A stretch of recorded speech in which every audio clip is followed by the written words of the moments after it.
And we are very pleased today to be welcoming via the phone line a great guy, a great artist, a great songwriter, a great singer, and just an all-around great guy.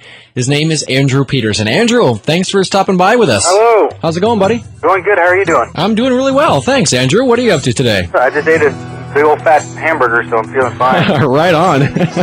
Andrew, before we even start the interview, before we even start this program, I have got to tell you, I have been listening to your CD carried along non-stop, buddy. Oh, God. It is so refreshing, Andrew, to hear something new that's actually really good. Wow, well, that's really flattering. Andrew, I'm a really big fan of musicians like Rich Mullins and Caedmon's Call, and when I listen to your music, I hear a lot of that in your music and in your songwriting. Do you get compared to Rich Mullins a lot, and what is that like? Is it kind of intimidating? Is it embarrassing? Is it insulting? Oh, my goodness, no. No, it's in fact, it's so flattering, it's kind of embarrassing. Like, it makes me nervous, because when I hear people compare me to Caedmon, well, I don't hear the Caedmon's Call much, but the Rich Mullins comparison comes quite a bit, and it's mainly just terrifying, because I know that I'll never write songs like he did, and I'll never be able to come up with music like Caedmon's Call does. So when people say that, I just hope that their expectations aren't too high. Andrew, the very first single off of your CD was called Nothing to Say, and it's got a really neat story behind the song. Would you share with us a little bit about the songwriting and how you actually came about writing Nothing to Say? Well, the song is written about me and Jamie, my wife, just took a road trip one summer from college, and we were, of course, very poor and camped the whole way. And decided neither of us had ever seen the mountains before out west, and we wanted to go camping out in Colorado. And by the time the trip was underway, we got to looking at the atlas and realized that, well, you know, the Grand Canyon is in that hemisphere, so we need to actually swing by there too. So we ended up taking this detour through the desert to go see the Grand Canyon, and it was just an incredible trip. So we hadn't seen any of the mountains or anything. We came straight through Memphis to Oklahoma to all of a sudden we were in the deserts of New Mexico and Arizona, and it was just such a beautiful and depressing landscape because we were from Florida, both of us, and we were so used to the greenery there. All of a sudden we were in the middle of the desert, and we actually both got dehydrated and sick because we didn't know that you were supposed to drink a lot of Gatorade. So anyway, it was really kind of an emotional hard trip at some point, because we were just miserable. We wanted to go home, and I was throwing up. And in the middle of that, we turned north from Flagstaff, Arizona, and took this road that goes to the Grand Canyon.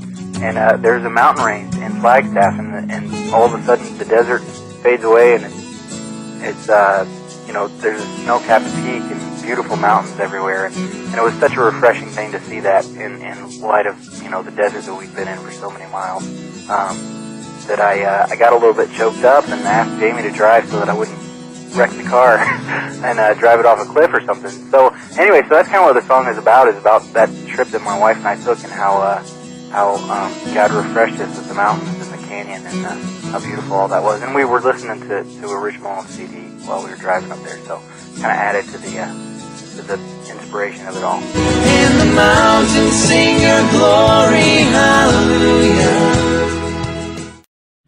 When you write a song, do you think the lyrics first? Does the music, the tune come first? Because your one song that says, give us faith to be strong, strength to be faithful. Yeah. That lyric just blew my mind when I heard it. And I'm like, how in the world does anyone come up with this? Well, I honestly, I kind of don't know. Like, it's kind of hard to explain. It's almost like I wrote that song "Faith to Be Strong" in one sitting. I was actually in my car when I wrote it. Now, see, when you say something like that, that just makes me sick. Well, it makes me too, because I can't do it when I want. And the thing is, that hardly ever happens. Like, most of the time, songwriting is like giving birth. It's just this long, grueling process of, having an idea, and from the point of having an idea to actually having a song that you play on stage is usually a long, frustrating process, and I don't know if that's the case for everybody, but for me it is. I kind of sometimes don't even like songwriting. I like having written songs, but I don't really like writing them. But anyway, yeah, like the song "Faith to Be Strong" is one of the ones that I don't know where it came from. I can't really explain it, and I don't know. It's not some mystical God moved my hand and wrote the song for me.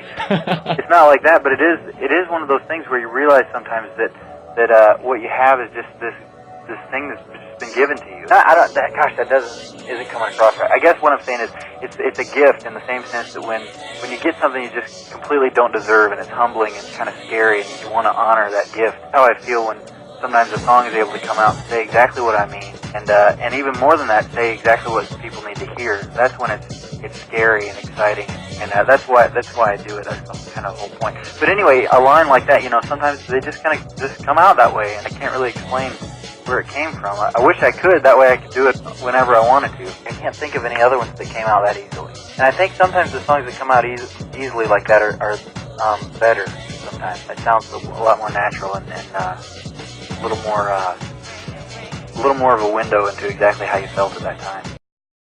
And Andrew, I keep coming back to this Rich Mullins thing, and the sound, the songwriting is so much like Rich Mullins. How much of an influence does Rich Mullins and his music have on your songwriting? Yeah, he was the first Christian music that I ever listened to, and I'm really opinionated to a fault, I think, and it's something that I'm trying to work on. But when I was in high school, I wasn't trying to work on it. I was just opinionated, and I was really kind of a music snob, and just wrote off all Christian music as being really bad, and didn't really listen to it and didn't give it a chance. And right before I went to college, a friend of mine asked me to learn the song "If I Stand" on the piano, and I'd never heard this song by Rich Mullins. I'd never heard of Rich Mullins, didn't really care, but decided that I'd learn the song so that he could sing it in church. And through learning that song, I just fell in love with his music, and it broke me. Something about his music spoke to me in a way that no music ever had. And so that was kind of the beginning of this kind of love affair with his music, and I soaked it up as much as I could, and realized that not all Christian music is bad, and only a lot of it is. so there, it took me some looking, but I realized that there's a whole world of just really good, honest, beautiful music that's written for and about God. Is that one of your babies in the background there? Yes, it was. They're both sitting on the bed right behind me. That's cool. What are their names? The oldest one is Aiden, and the youngest one is Asher. Aiden and Asher? Yes. That's kind of cool. Yeah, they're good. We tried to come up with good, unique names. Now, where did you come up with Aiden? Because it's spelled kind of different. I wasn't sure how to pronounce that. Yeah, it's kind of an old spelling. I got the name from a book that I read called Byzantium, which was by an author named Stephen R. Lawhead, who is a Christian. And anyway, it's kind of a historical fiction novel about a real life saint named Saint Aiden who lived in Ireland back in the 900s. And anyway, it was just a great book, and I read it around the time that Jamie was pregnant, so, when it came time, that name popped into my head. And that's the way, it's like the old Celtic spelling of it. Now, Andrew, I understand that when you were younger, you had kind of a different childhood as you were raised, I guess, in the Midwest, and then kind of went down south, kind of like the whole, the Footloose thing with the guy trying to fit in with the country folks or whatever. Yes. Was that pretty hard for you, trying to fit in with those guys, or did you not try to fit in? No, I tried not to fit in as hard as I could. I felt like I was a city boy stuck in no man's land, and like I remember my brother and I were into skateboarding back then, and and I remember we were the only two people in my entire town who had ever seen a skateboard that wasn't one of those little tiny banana ones, wide ones, and we used to wear Converse high tops that were sometimes fluorescent pink, and I can't tell you how many times I almost got beat up over that. But yeah, and it was a very conscious decision on my part. I remember just refusing to speak with a Southern accent. I was so Midwestern and proud of it that I would not speak in a Southern accent. So I fought that all the way through high school too. I spent about 6 months down in Georgia, and I absolutely refused to use the word y'all because I knew that once I did, I would be sucked in and I would be stuck. The dam will break. That's right. Yeah, the thing is, I've come up here to Tennessee now, and I'm having to fight it all over again. But everybody down here talks that way. But I'm doing okay. But when I go back home and visit my friends in my little town in Florida, gosh, I hear myself talking, and I realize that as hard as I fought it, I still sound like a hick. I have these little things that slip out, and I'm like, oh my gosh, I just said y'all and ain't. Now, Andrew, you are a preacher's kid. Yes. And a lot of people, when they think of PKs, they either have, someone who's very rebellious and into the drugs and totally won't go to church, or they have the exact opposite, which is, one of the kind of the goody two-shoes, and, and you didn't really fall into either one of those categories. Well, I was kind of a combination of the two, I think. I wasn't a druggie, but I was pretty rebellious and hypocritical. And the saddest thing about it was that I had everybody fooled. I think even including myself.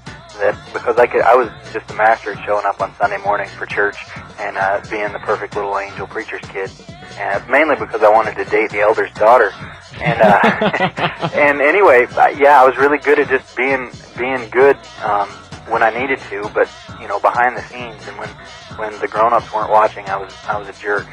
So yeah, I mean, a lot of that comes from the fact that when you're a preacher's kid, you feel pressure to be better than everybody, and that's not cool. So then you feel pressure from your friends to be worse than everybody to prove that you're cool enough to rebel. So yeah, my entire adolescence was one giant hypocrisy, I think. The turning point happened around that same time. Around the time I turned 18 or 19 years old, for whatever reason, that was when God chose to smack me around a little bit, and I just started noticing things spiritually that I'd never noticed before, and started learning things that should have been very obvious but weren't.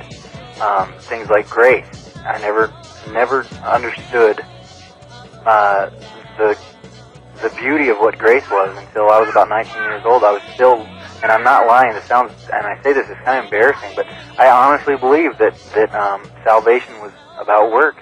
That salvation was about how good I could be.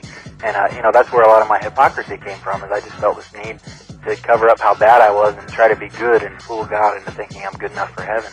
And it wasn't until, it's just embarrassing to say it, but I wasn't until 18 or 19 years old that somebody pulled me aside and said, Andrew, do you realize that, what you just said is completely anti-gospel? And, started, reading scripture again and realizing that Jesus loves me in spite of the fact that I'm a jerk, not because I'm good. So anyways, so all that happened around the same time as Rich Mullins' music, and I also went to Bible college that next fall, and kind of had committed my life to youth ministry, decided that I wanted to, go into full-time ministry around that time. So, anyway, so it was just kind of a watershed time in my life, I guess, which is, I don't say that just because that's the record label thing, but that's a concept that the record label, Watershed Records, is conscious of, because they, they're part of their ministry is to college students, because that age, 18, 19, early 20s, is such a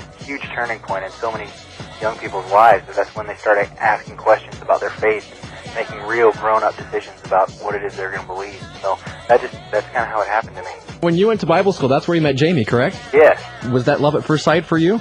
It was maybe lust at first sight. She was a babe, and I just thought she was gorgeous. And it was such a tiny such a tiny student body. There were only about 150 people there, and Jamie was easily the prettiest girl on campus.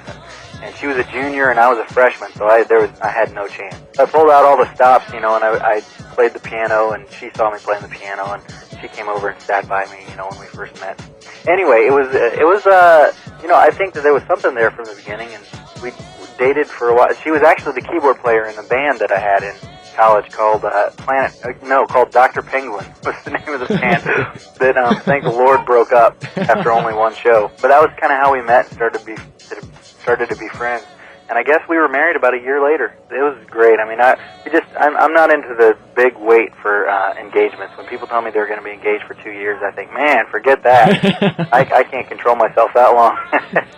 So we got married pretty quick, and against, a lot of people thought we were goofy for getting married while we were still in college. But I mean, if you wait until you have enough money to get married, then you'll never get married, I think. She used to be a school teacher, and we got tired of me traveling on the weekends and being gone from her, so when we moved up to Tennessee, she didn't seek another job as a teacher. We just decided we'd rather be poor and spend our time together. So Jamie started singing background vocals, and then I met a guy named Gabe Scott, who's an incredibly talented musician, who's willing to drive around the country with me. So yeah, so we travel around as a big old smelly troop. How do you like traveling with your wife and your kids and everything? Is that going okay? Oh my goodness, it's great.